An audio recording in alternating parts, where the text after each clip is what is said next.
안녕하세요. 저는 강민석입니다. 평범한 40대 남자의 삶을 살아왔죠.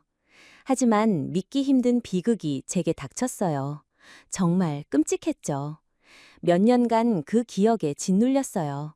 가슴이 찢어질 것 같았답니다. 무슨 일이냐고요? 지금 제 이야기를 시작할게요. 들을 준비 되셨나요? 먼저 어린 시절부터 말해볼게요. 부모님의 끝없는 싸움 속에서 어린 저는 상처를 받았죠. 부모님이 갈라서고 아버지와 단둘이 살게 됐지만 행복을 꿈꿨어요. 완벽한 가정, 그게 제 소원이었죠. 내가 잘하면 모든 게 나아질 거라 믿었어요. 하지만 착각이었죠. 그땐 몰랐어요. 숨겨진 진실을. 부모님은 늘 다투셨어요. 사소한 일로 싸움이 시작됐죠. 말다툼은 점점 격렬해졌고 결국 물건을 부수는 소리가 집안을 뒤흔들었어요. 무서웠죠. 서류가 찢어지고 탁자가 흔들렸어요. 그 모습 견디기 힘들었어요. 저와 동생 지호는 겁에 질려 싸움을 피해 집 밖으로 뛰쳐나갔죠. 거리에서 숨을 고르고 때론 방에 숨어 눈물을 삼켰어요. 그때마다 마음이 무너져 내렸죠. 특히 싸움이 저나 지호 때문이라면 그 아픔은 더 깊었어요. 왜 우리 때문이어야 했을까? 도대체 왜였을까? 대호가 소리쳤다. 너, 어떤 부모가 자식 문제를 외면해? 회사에서 뭘 하길래 그런 소리를 들어? 이게 뭐야, 대체? 수진이 맞받아쳤다. 내가 애를 안 봤다고? 어떻게 감히 날 비난해? 뭐라고 했어? 내가 이 집에서 애를 키우고 살림을 책임지고 있잖아. 너는 뭐야? 나 혼자 이 집을 지탱해? 같이 책임져야지, 안 그래? 대호가 윽박질렀다. 내가 뼈 빠지게 일해. 너는 집을 제대로 지켜야지. 도대체 뭐가 문제야? 수진이 날카롭게 답했다. 애들 문제가 터졌을 때 좀 같이 고민하고 도와줘야지. 그게 부모 아니야? 너만 바빠? 나도 지쳤다고. 어떻게 자식한테 관심이 없어? 부모님은 그렇게 싸움을 이어갔죠. 그럴수록 저와 지호의 마음은 깊이 상처받았어요. 너무 아팠죠. 요즘 같으면 상담이나 프로그램으로 아이들의 마음을 치유할 텐데, 그땐 그런 도움조차 없었어요. 아이의 상처를 신경 쓰는 건 찾아보기 힘든 일이었죠. 다들 먹고 사는데 급급했으니까요. 학교 다니며 버티는 게 전부였죠. 그런 세상에서 누가 아이의 마음을 헤아려 주겠어요. 아무도 몰랐죠. 부모님의 싸움이 아이들에게 얼마나 큰 상처를 남기는지. 겪어보지 않으면 모를 거예요. 그 어린 시절의 기억들 때문에 저는 사람들과의 관계에서도 늘 조심스러웠어요. 두려웠죠. 부모님은 저와 지호 때문에 싸우시는 것만은 아니었어요.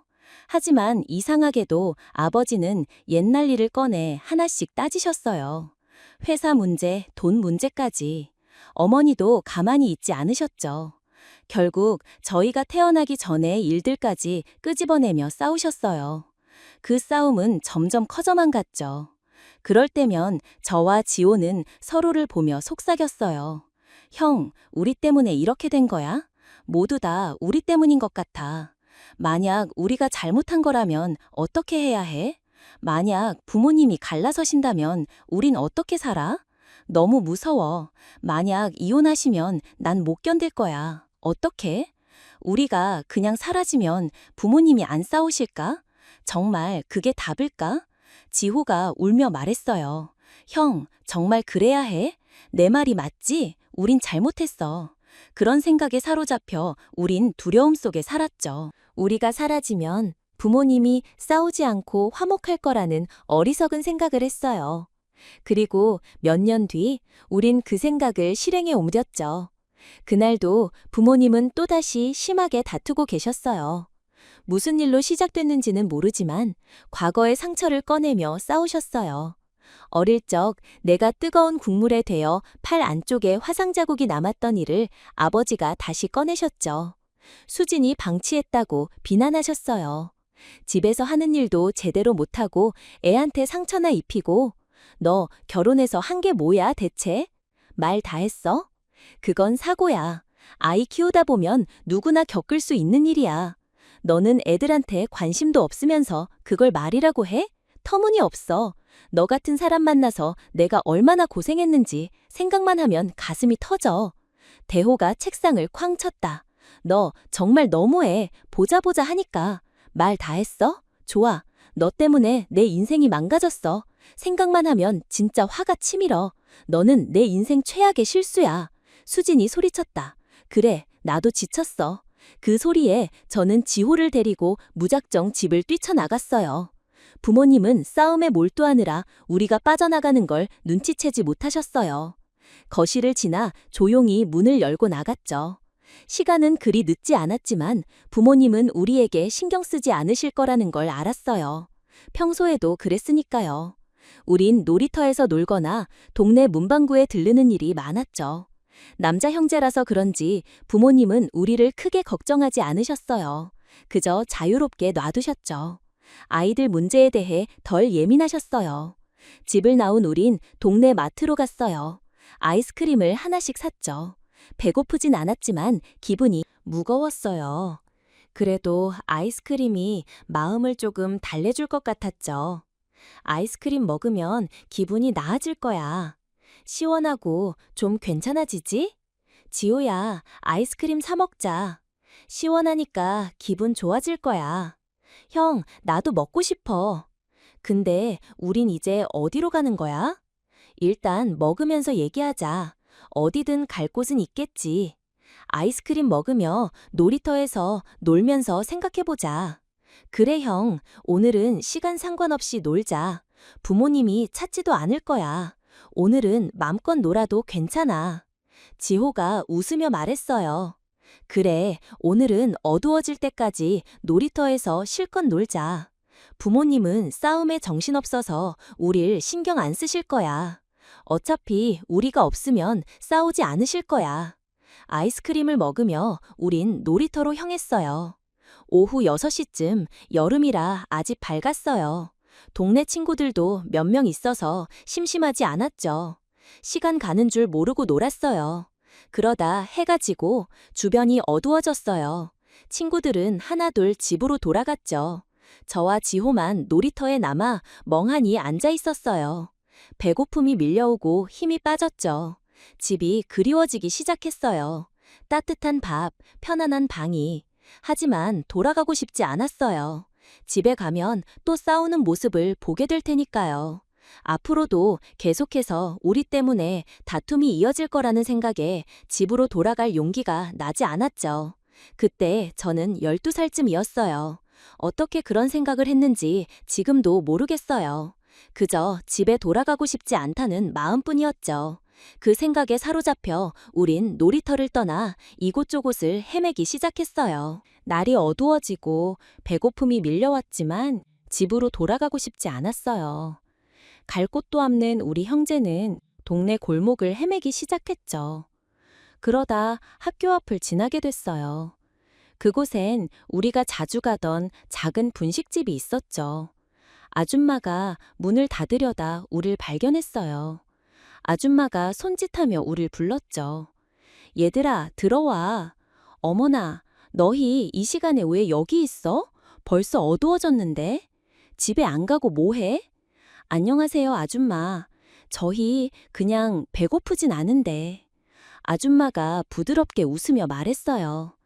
김밥이 좀 남았는데 버리긴 아까워. 너희 배고프면 이거 먹어줄래? 정말요? 먹어도 돼요? 너무 배고팠어요, 아줌마. 지호가 눈을 반짝이며 말했죠. 그래, 얼른 와. 따뜻할 때 먹어. 방금 만든 거야. 아직 따끈해. 어서 앉아서 밥 먹어, 얘들아. 감사합니다, 아줌마. 우린 아줌마가 준 김밥을 허겁지겁 먹기 시작했죠. 그날따라 어찌나 배고프던지 숨도 안 쉬고 먹었죠. 정말 빠르게, 정신없이. 그 모습을 본 아줌마는 뭔가 이상하다는 걸 눈치챘어요. 걱정스러운 눈빛으로 물으셨어요. 얘들아, 무슨 일 있니? 왜 이렇게 늦게까지 집에 안 가? 너희 집 여기서 멀잖아. 아, 그게 그냥 돌아다니다 보니 여기 왔어요. 이제 곧 집에 갈 거예요. 아줌마가 고개를 갸우뚱하며 말했죠. 밤이 깊었는데 동생 데리고 이렇게 밖에 있으면 안 돼. 집에 전화해야 할까? 내가 전화해 줄게. 어때? 아, 아니에요. 곧 갈 거라서 괜찮아요.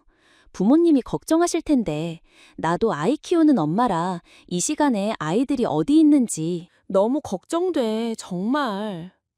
집에 안 들어갔다면 부모님이 많이 혼내실 거야. 네. 아줌마는 계속 전화하라고 하셨어요. 하지만 저는 망설였죠. 집에 전화하면 또 싸움이 시작될까봐. 아줌마가 지호에게 전화번호를 물었어요. 지호, 집 번호가 뭐야? 저는 지호에게 눈짓으로 말하지 말라고 했죠. 하지만 10살 어린 지호는 마음이 약해져 번호를 말했어요. 아줌마는 바로 우리 집에 전화를 걸었죠. 그 소리에 저는 당황했어요. 지호를 끌고 분식집을 나왔죠. 다시 동네 골목을 헤매기 시작했어요. 그때 멀리서 어머니의 목소리가 민서가, 지호야, 어디 있니? 그 소리에 지호는 울음을 터뜨렸어요. 어머니가 그리웠는지 지호는 어머니에게 달려갔어요. 그렇게 우린 다시 집으로 돌아왔죠. 그때 저는 부모님이 너무 싫었어요. 왜 늘 싸우기만 하는 걸까? 우리에겐 관심도 없는 것 같았죠. 늘 우리 탓을 하며 다투셨어요. 특히 우리가 원인인 것 같아 너무 괴로웠어요. 왜 우리 때문일까? 도대체 왜 해? 저는 문제아도 아니었는데 작은 일로도 그렇게 싸우셨어요. 그게 너무 싫었죠. 정말 견디기 힘들었어요. 그때 다짐했죠. 나중에 어른이 되면 내 아이들에게 절대 이렇게 안 하리라고. 그 다짐을 늘 마음에 새겼어요. 그날도 우리가 밖에서 헤맸다는 걸로 부모님은 또 크게 다투셨어요. 서로 책임을 떠넘기느라 바빴죠. 어머니는 아버지에게 말했어요. 너 가정에 관심이 없으니 애들이 떠돌아. 아버지가 소리쳤죠. 내가 뼈 빠지게 돈 벌어오는데 너는 집도 제대로 못 지켜. 이 집 누가 망친 거야? 그 다툼이 계기가 됐는지 결국 두 분은 큰 결정을 내렸죠. 몇 달 뒤 부모님은 결국 따로 사셨어요. 나중에 알게 됐지만 아버지에게는 다른 여자가 있었다고 했어요. 어머니 말씀으론 신혼 초부터 아버지가 다른 여자들과 엮였고 그로 인해 풀리지 않는 원한이 생겼다고 하셨어요. 깊은 상처가 남았죠. 아버지의 말, 행동, 그 무엇도 믿을 수 없게 됐다고 하셨어요. 그게 끝없는 다툼의 시작이었죠. 어머니가 조용히 말씀하셨어요. 민서가, 지호야, 엄마가 너무 많은 얘기를 털어놓았지. 엄마, 그게 정말이에요? 그게 사실이라고요? 왜 아버지를 그렇게 나쁘게 말해? 진짜야, 민서가. 정말로 사실이라고. 하지만 아버지가 나쁜 사람은 아니야. 그저 너무 많은 사람에게 친절해서 오해가 생겼던 거야. 그 오해가 새로운 인연으로 이어진 거라고 생각해. 엄마, 정말 실망이에요. 다시는 아버지 보고 싶지 않아요. 어머니가 한숨을 쉬며 말씀하셨어요. 이 얘기를 하는 건 너희 때문이 아니야. 엄마와 아버지가 따로 사는 게 너희 잘못이 아니라는 걸 알려주고 싶었어. 그러니 괴로워하지 마. 알겠지? 그리고 아버지를 너무 미워하지 마. 그래도 아버지는 너희를 늘 걱정했어. 최선을 다해 일했고 그 돈으로 너희에게 좋은 음식을 사주고 학교와 학원도 다니게 했잖아. 그 점은 잊지 말아줘. 알겠니? 민서가, 지호야, 엄마 말 이해했지? 그 말씀은 충격이었어요. 우리가 아니라 부모님의 문제였다니.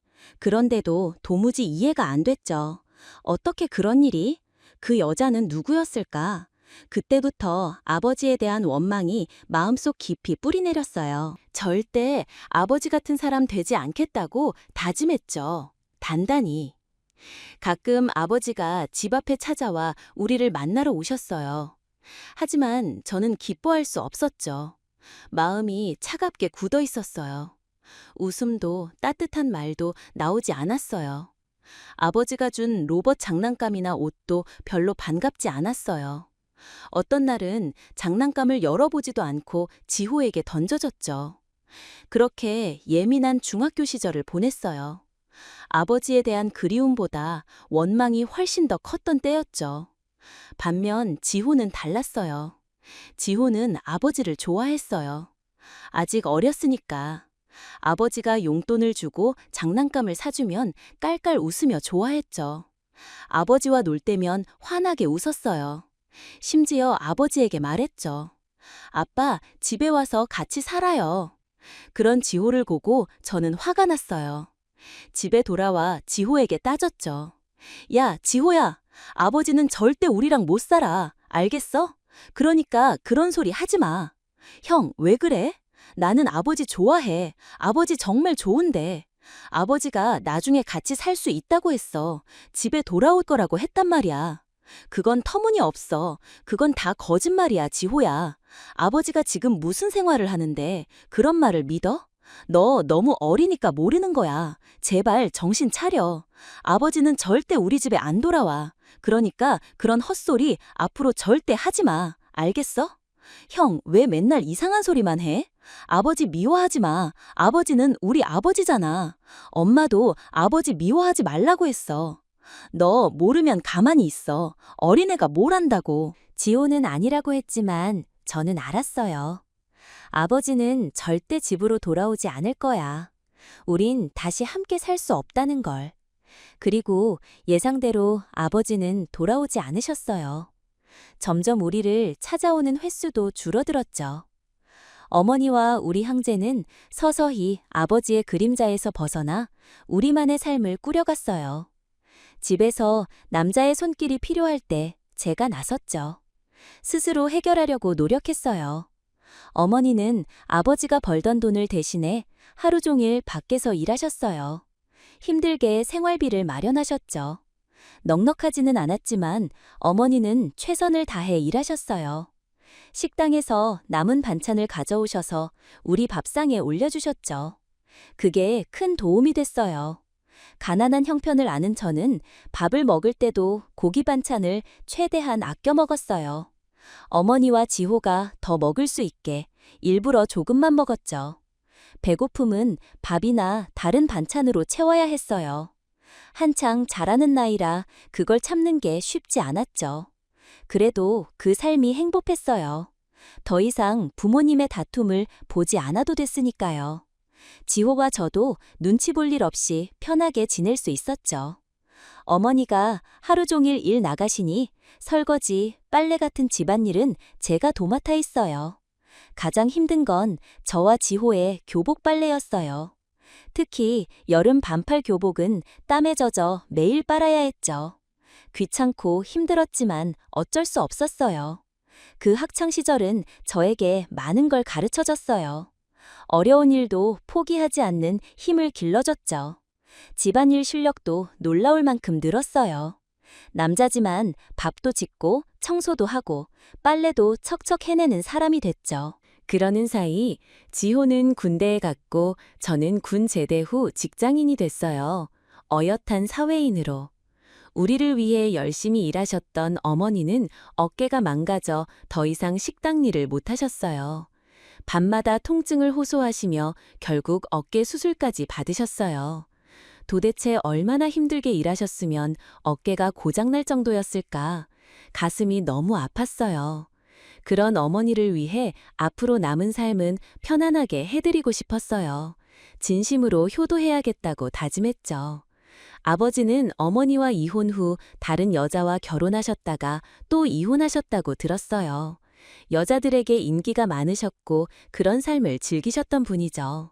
어머니와 이혼하자마자 급하게 다른 여자와 결혼하셨지만 무슨 이유인지는 모르지만 그 결혼도 오래가지 못했어요.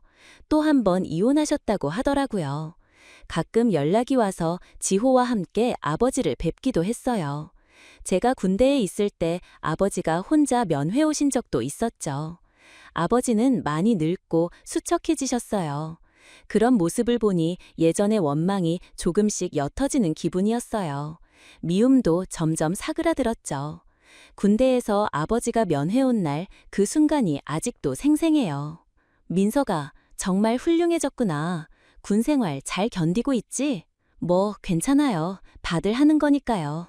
혹시 누가 괴롭히거나 힘든 일이 있으면 꼭 말해. 알겠지? 걱정 마세요. 저 그렇게 약하지 않아요. 아버지가 웃으며 주머니를 뒤졌어요. 여기 이거 네가 좋아하던 족발이야. 군대 있으면 이런 거 먹고 싶을 거야. 그래서 사왔어. 맛있게 먹어. 괜찮아요. 안 사오셔도 돼요. 어머니가 열심히 돈을 벌어 족발도 사주셨어요. 그러니 굳이 안 사오셔도 돼요. 아버지가 한숨을 쉬며 말했어요. 내가 못난 아버지라 내가 좋아할 리 없지. 그래, 내가 잘못했어. 정말 미안하다. 진심으로 미안해. 그래도 우리 장남 덕분에 어머니가 덜 힘드셨겠지. 아버지가 용서해 줄 수 있겠니? 제게 물었지만 저는 아무 대답도 못했어요. 늙고 수척한 모습이 안타깝지만 용서라는 말은 쉽게 나오지 않았죠. 그 단어가 입에서 맴돌 뿐이었어요. 시간이 지나면서 용서라는 감정은 점점 덜 중요해졌어요. 미워해도 피를 나눈 아버지라는 사실은 부정할 수 없었니까요. 그저 아버지라는 존재를 마음 한구석에 두고 살았죠. 그저 그런 사람이 있다고 생각하며. 그렇게 저는 어른이 되어갔어요. 몸뿐 아니라 마음도 성숙해지고 있었죠. 내면이 단단해지는 느낌이었어요. 그러다 여자친구도 만나게 됐어요. 첫 번째 여자친구는 대학 시절 만난 첫사랑이었고, 두 번째는 직장에서 만난 동료였죠. 아버지의 모습을 반면교사로 삼아 저는 연애에 최선을 다했어요. 여자친구에게 모든 걸 맞추며 그녀의 행복을 최우선으로 했죠. 싸움을 피하려고 노력했어요. 감정이 충돌해도 제가 참으며 큰 다툼으로 벌어지지 않게 했죠. 세심하게 하나부터 열까지 신경 썼어요. 그녀의 마음을 헤아리며 데이트했죠. 처음엔 다들 저를 좋아했지만 시간이 지나면서 문제가 생겼어요. 제 배려다 집착처럼 보였나 봐요. 그녀들은 숨이 막힌다고 했어요. 화가 나도 참는 제 모습에 오히려 더 화가 났다고 했죠. 그런 말을 들으니 마음이 무거웠어요. 두 번째 연애까지 그렇게 끝나고 저는 사람 만나는 게 조심스러워졌어요. 최선을 다했는데 그런 반응이라니. 마음이 많이 지쳤어요. 사람을 믿기 힘들더라고요. 제 나름대로 열심히 한 연애가 그런 식으로 끝난 게 힘들었죠. 한편으론 연애 대신 어머니께 효도하며 사는 게 더 행복하지 않을까 생각했어요. 그냥 이렇게 사는 게 낫겠다 싶었죠. 하지만 어머니는 늘 말씀하셨어요. 좋은 여자를 만나 행복해지라고. 민서가 언제쯤 손주를 보여줄 건가? 엄마, 손주라뇨? 만나는 사람도 없는데 벌써요? 너무 앞서가시는 거 아니에요? 어머니가 웃으며 말씀하셨어요. 너 벌써 30이잖아. 젊은 나이 아니야. 슬슬 연애하고 결혼도 하고 아이도 낳아야지. 요즘 사람들이 너무 늦게 결혼하더라. 늦게 아이를 낳으면 아이와 공감하기도 어렵고 체력이 달려서 같이 놀아주기도 힘들어. 그러니 체력 있을 때 빨리 아이를 낳아야지. 시간은 기다려주지 않아. 그러니까 빨리 분발해봐. 알겠지, 민서가? 어머니 말 잘 들었어? 응, 알겠어요. 노력해볼게요, 엄마. 근데 저는 어머니와 이렇게 사는 게 더 행복한데요. 어머니 어깨도 아직 아프시잖아요. 어머니가 단호히 말씀하셨어요. 그런 소리 마. 내 소원은 네가 좋은 여자를 만나 행복한 가정을 꾸리는 거야. 너 나처럼 불행한 결혼 하지 마. 좋은 사람 만나서 아이 낳고 행복하게 살아. 그게 엄마의 소원이야, 민서가. 그 말에 마음이 흔들렸어요. 어머니의 소원을 이루어드리고 싶었죠. 행복한 가정을 꾸려 어머니께 기쁨을 드리고 싶었어요. 그 모습이 어머니를 웃게 할 거라 믿었거든요. 그래서 저는 주변 사람들에게 적극적으로 소개팅을 부탁했어요. 사람을 만나야 연애도 하고 결혼도 할 수 있으니까요. 만나지 않으면 어떻게 사랑이 시작되겠어요? 지인을 통해 유치원 교사를 소개받게 됐어요. 저보다 2살 어린 그녀는 평범한 가정에서 자란 여성이었죠. 예쁜 얼굴에 성격도 야무졌어요. 직업 때문인지 말투가 참 따뜻했죠.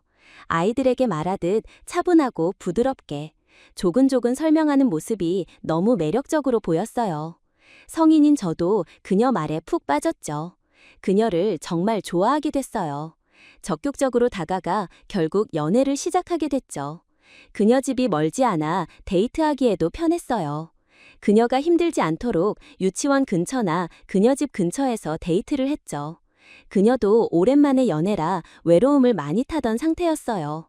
그래서 금세 연인으로 발전했죠. 연애는 사람을 생기 있게 만드는 것 같아요. 모든 순간이 즐거웠어요. 일상 속 모든 일이 행복으로 가득했죠. 회사에서 힘든 업무를 맡아도 얼굴엔 늘 미소가 떠올랐어요. 동료들은 제 변화를 눈치챘죠. 분명 좋은 일 있지, 연애 아니야? 그렇게 다들 추측하며 웃었어요. 친한 동료에게 그녀를 소개하며 더 즐거운 연애를 했죠. 그녀도 자신의 동생과 동생의 친구를 소개해줬어요. 그녀의 동생과 친구는 어릴 때부터 가족처럼 지냈대요. 그래서인지 그녀를 진짜 누나처럼 따르더라고요. 키 크고 잘생긴 두 녀석은 저를 형님이라 부르며 친근하게 굴었어요. 그 모습이 너무 귀여워서 밥도 술도 많이 사줬죠. 좋은 여자도 소개시켜주며 정말 가까운 사이가 됐어요. 그녀도 이런 우리 모습을 흐뭇하게 바라봤죠. 오빠, 정말 고마워.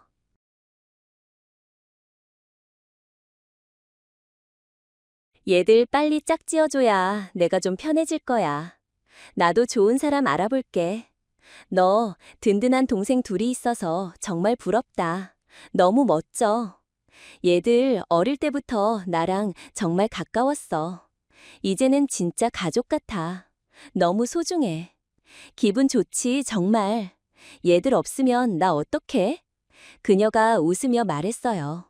그렇게 그녀와 동생들, 그리고 동생 친구까지 함께 행복한 시간을 보냈어요. 회사가 바빠 주말까지 일할 때면 그녀의 동생과 친구가 누나를 챙겨줬어요. 재밌게 놀고 있다며 저를 안심시켰죠. 그 모습이 기특해서 기름값을 보내주기도 했어요. 통장에 조금씩 넣어주며. 그 시절은 제 인생에서 가장 행복했던 순간이었어요. 하루하루가 그녀에게 맞춰져 있었고 그 삶은 웃음으로 가득했어요. 과거 여자친구들이 제 배려를 집착이라 했던 말이 떠올라 그녀에게 부담이 될까봐 걱정했죠. 그래서 물어본 적이 있어요. 혹시 내가 너무 과하게 너에게 집착하는 것 같지 않아? 난 그냥 네가 너무 소중해서 그런 건데. 너는 어떻게 느끼는지 궁금해. 그녀가 따뜻하게 웃으며 답했어요. 오빠, 난 그런 오빠 모습이 정말 좋아. 그런 관심은 진심으로 사랑하지 않으면 못 주는 거야. 솔직히 너무 행복해. 오빠가 날 이렇게 아껴줘서. 그게 왜 부담이겠어. 난 오빠의 모든 게 좋아. 지금 정말 행복해. 오빠도 나처럼 행복하지. 그 말에 가슴이 벅찼어요. 나도 너무나 행복하다고. 네가 행복한 게 내가 가장 행복해. 정말로. 그래. 그리고 네 동생과 영민이에게도 정말 고맙다고 전해줘.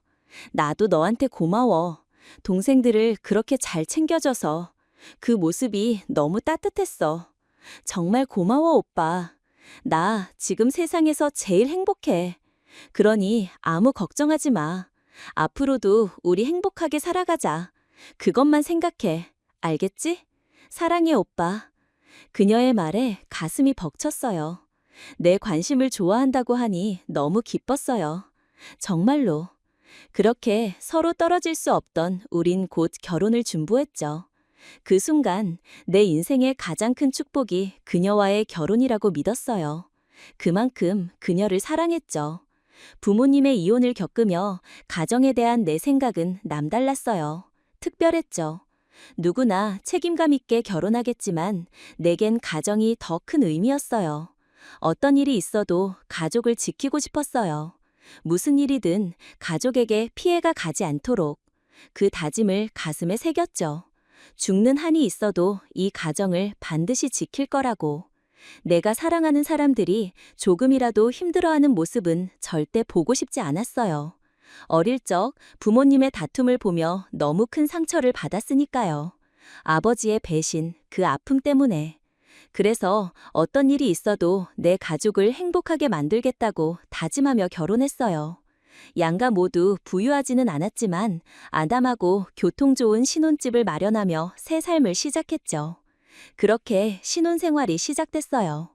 아내는 결혼 후에도 일을 했어요. 그래서 그녀가 유치원에 출퇴근하기 편한 곳으로 신혼집을 구했죠. 아내와 저는 달콤한 나날을 보냈어요. 매일이 행복으로 가득했죠. 단 하루도 떨어져 있지 않았어요. 매일 밤 뜨거운 사랑을 나눴죠. 그 덕에 결혼 1년 만에 아내가 임신했어요. 아내는 임신 6개월까지 유치원 일을 계속했죠. 하지만 몸이 점점 힘들어지며 유산 위험이 생겼어요. 결국 유치원을 그만두고 병원에 입원했죠. 그때 회사는 한창 바빴어요. 승진과 관련된 중요한 프로젝트로 집에 자주 갈 수 없었죠. 마음은 늘 아내 곁에 있었지만 현실은 그럴 수 없었어요. 가슴이 너무 아팠던 시절이었죠. 그때 아내의 동생 친구 영민이를 떠올렸어요. 그 녀석은 그때 시간적 여유가 있었죠. 새 일자리를 찾는 중이었거든요. 아내를 누나처럼 따르고 저와도 친한 동생이라 영민이에게 부탁했어요. 영민아, 부탁 하나 할게. 말씀하세요, 형님. 뭐든 할게요. 아내가 지금 많이 힘들어. 뱃속 아기 때문에 유산 위험이 있어. 근데 내가 너무 바빠서 신경을 많이 못 쓰고 있어. 네가 아내 좀 자주 찾아가줘. 집에만 있으면 기분도 우울할 거야. 밖에 나가 맛있는 것도 사주고 기분 전환 좀 시켜줄래? 내가 돈 보낼게. 그걸로 아내 좀 챙겨줘. 영민이 부탁이다. 형님, 걱정 마세요. 그 정도는 충분히 할 수 있어요. 아내가 저한테 얼마나 잘해줬는데요. 힘들 때 도움 많이 받았죠. 이 정도 당연히 할게요. 형님, 맡겨주세요. 정말 고맙다, 영민아. 영민이는 가족 같아요. 어쩌면 지호보다 더 가까운 느낌이 들 정도예요. 그러니 부탁 좀 할게. 그렇게 영민이에게 아내를 부탁했어요. 제 카드를 건네주며 하루 종일 집에만 있는 아내가 우울하지 않도록 밖으로 데려가 맛있는 걸 사주고 좋은 곳도 보여달라고 했죠. 처음엔 아내가 망설였어요. 나 말고 다른 사람과 외출하는 게 싫다고 했죠. 하지만 시간이 지나면서 그런 생활을 즐기게 됐어요. 맛있는 음식을 먹으며 웃는 얼굴로 셀카를 찍어 제게 보내주곤 했죠. 그 덕에 아내의 기분이 밝아졌어요. 뱃속 아기도 건강하게 자랐고요. 영민이 덕분에 아내는 행복한 시간을 보냈어요. 내 바쁜 일정에도 불구하고 아내는 우울하지 않았죠. 드디어 아내가 출산했어요. 아내를 닮은 귀여운 아들이 태어났죠. 어머니는 정말 기뻐하셨어요. 아이고, 우리 며느리 고생 많았어. 정말 고마워. 나 이제 할머니야. 이 할미가 우리 손주 행복하게 키워줄게. 정말 고맙다, 민서가. 어머니가 눈물을 흘리며 말씀하셨어요. 그 모습을 보며 제 눈시울도 붉어졌어요. 아버지 없이 홀로 우리를 키우신 어머니가 정말 위대하게 느껴졌죠. 그 고생이 모두 우리를 위한 거였어요. 그 마음에 감사했어요. 아내는 출산 후 온전히 아이와 함께 했어요. 유치원으로 돌아가고 싶었지만 아이의 정서를 위해 하루 종일 아이 곁에 있었죠. 유치원 선생님 출신이라 아이를 대하는 마음이 남달랐어요. 그 모습이 정말 뿌듯했죠. 회사가 바빠 육아를 도와주지 못했지만 아내의 헌신이 고마웠어요. 그 마음 정말 감사했죠. 아이가 태어나자 아내의 동생과 영민이가 자주 집에 왔어요. 조카가 생겼다고 기뻐하며 아기 신발과 옷을 사왔죠. 심지어 로봇 장난감까지 미리 준비해서 들고 왔더라고요. 아내는 하루 종일 아이와 집에 있었지만 동생들이 와서 놀아주니 심심하지 않았어요. 맛있는 음식을 사와 기분이 한결 나아졌죠. 다행이다 생각했어요. 아이가 태어난 지 1년 반쯤 회사에서 지방 발령기례가 왔어요. 꼭 가야 하는 건 아니었지만 욕심이 생겼어요. 월급이 더 많고 사택도 제공돼서 몇 년 열심히 하면 돈을 많이 모을 수 있겠더라고요. 게다가 승진에도 유리하다는 얘기를 들었어요. 절호의 기회라고 생각했죠. 조심스럽게 아내에게 말했어요. 여보, 지방 발령이 될 것 같아. 어떻게 생각해? 조건이 좋아. 사택도 나오고 월급도 오르고. 다만 주말 부부가 돼야 해서 그게 좀 걱정이야. 아내가 담담히 답했어요. 조건이 좋다면 나쁘지 않은 것 같아. 지금도 아침에 못 보고 밤에만 보잖아. 주중엔 떨어져도 괜찮을 것 같아. 내가 아이 키우느라 힘들긴 하지만 영민이가 자주 와서 도와줘. 생각보다 잘 버티고 있어. 정말 괜찮아. 외국에 나가는 것도 아니잖아. 주말에 만나면 되지. 너 너무 걱정하지 마. 나는 혼자서도 잘할 수 있어. 영민이가 도와주니까 정말 괜찮다고. 고마워, 여보. 아내의 말이 큰 힘이 됐어요. 정말 고마웠죠. 그렇게 지방 발령을 준비했어요. 아니야, 뭘. 걱정 마, 여보. 외롭지 않게 잘 지낼게. 외롭지 않게 잘 지낼게. 아이랑 행복하게 기다릴 테니까. 고마워, 자기야. 이해해줘서. 내가 열심히 돈 벌어서 우리 아들 크기성에 집도 장만할게. 나 믿어줘. 꼭 그렇게 할게. 우리 가족을 세상에서 제일 행복하게 만들어줄 거야. 아내의 긍정적인 반응에 힘입어 저는 지방 발령을 선택했어요. 그렇게 3년 동안 주말 부부로 살게 됐죠. 처음엔 정말 힘들었어요. 아내와 아이가 너무 보고 싶어서 미칠 것 같았죠. 하루 종일 일하고 어두운 집에 혼자 돌아와 밥을 차리는 날들이 지쳤어요. TV 소리 외엔 집에 숨소리 하나 없는 게 너무 외로웠죠. 그럴 때마다 아내에게 영상통화를 걸었어요. 화면 속 아이와 아내의 얼굴을 보며 하루하루 적응하려 했죠. 그 덕에 점차 안정을 찾아갔어요. 우리 생활은 차츰 자리를 잡기 시작했죠. 아내도 제가 힘들까봐 영민이 차를 타고 주말에 직접 내려오곤 했어요. 그때 영민이의 도움이 얼마나 고마웠는지 몰라요. 나보다 어린 녀석의 따뜻한 마음이 정말 든든했죠. 가끔 주말 행사로 못 만난 적도 있지만 가족에 대한 사랑은 변함없었어요. 최선을 다해 일했죠. 더 좋은 집을 마련해 가족이 안정되길 꿈꾸며 그 꿈만 보고 달렸어요. 3년이 지나 아들은 많이 자랐어요. 5살이 된 똘똘한 아이로. 말도 잘하고 정말 귀여웠죠. 집 주변엔 새로운 건물들이 들어섰어요. 마트, 세탁소, 빵집 같은 가게들이 생겼고 아내는 그곳을 자주 이용했죠. 그러던 어느 주말 집으로 돌아와 아들과 단둘이 시간을 보냈어요. 아내가 친구를 만난다고 나가서 아들과 단둘이 데이트를 했죠. 아들을 데리고 새로 생긴 마트에 갔어요. 아이스크림과 장을 보고 계산대에 섰는데 계산원이 우리 아들을 아는 듯 말을 걸더라고요. 어머, 민서야, 오늘은 아빠랑 왔네? 평소엔 삼촌이랑 오지 않았어? 삼촌이라니? 분명 내가 아빠인데 누굴 삼촌이라고 하는 거지? 어리둥절한 채로 계산원을 쳐다봤어요. 도무지 이해가 안 됐죠.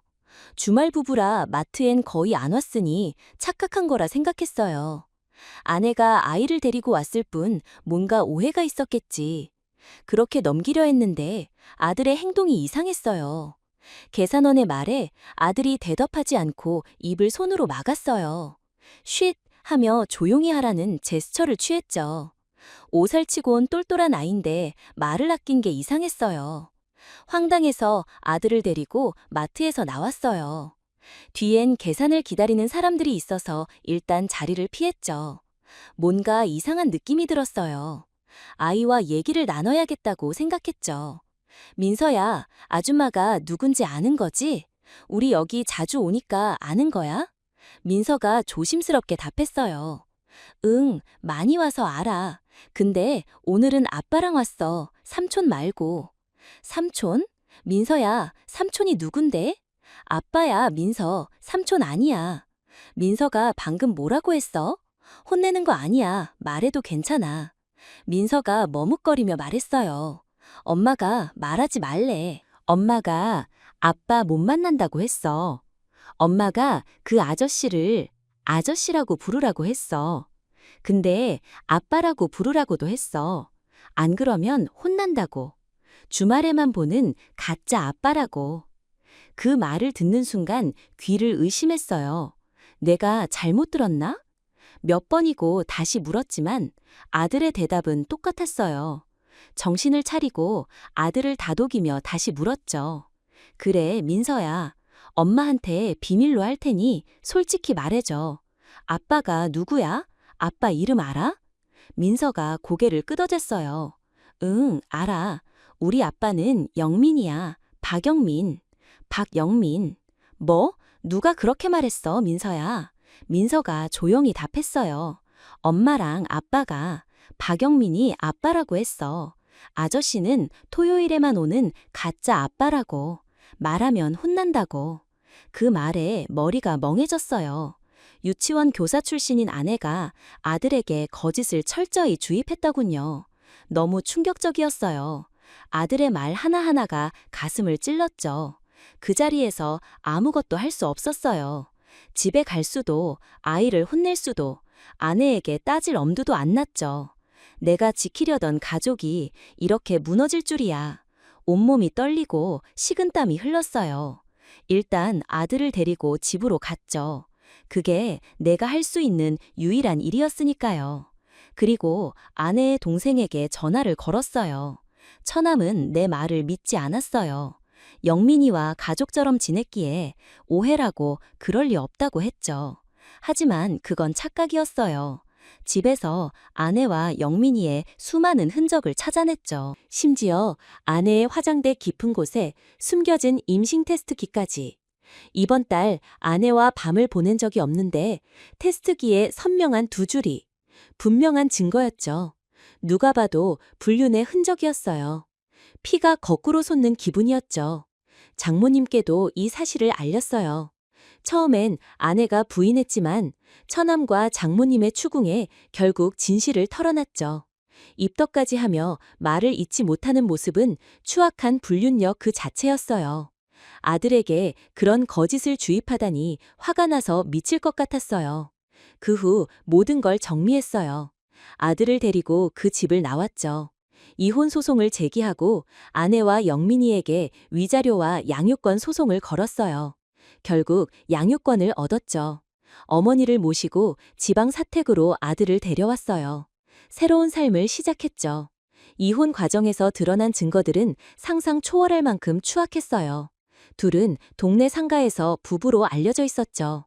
어린이집 사람들마저 아내를 연하남과 사는 능력 있는 여자로 여겼더군요. 내가 준 카드로 둘은 먹고 마시고 놀며 불륜을 키워갔어요. 그 생각에 분노가 치밀었죠. 하지만 시간이 지나며 그 감정도 조금씩 무뎌졌어요. 가슴을 파던 아픔이 서서히 잦아들었죠. 이제 밤마다 꾸던 악몽에서 조금씩 벗어나고 있어요. 다행히 아들은 어머니와 내 품에서 잘 자라고 있죠. 어엿한 초등학생이 됐어요. 앞으로 우리 가족을 많이 응원해주세요. 이제 제 이야기를 여기서 마무리할게요. 끝까지 들어주셔서 감사합니다. 저희는 다시 일어설 거예요. 아픔을 딛고 행복을 찾아갈게요. 이제 새로운 시작을 앞두고 있어요. 다시 한번 감사드립니다. 다들아, 할머니와 함께 멋지게 자라자, 알겠지? 우린 충분히 강하니까. 모두 우리를 응원해주세요. 이제 정말 끝났습니다. 감사합니다. 진심으로. 이제 앞으로 나아갈게요. 새로운 희망을 안고 다시 시작합니다.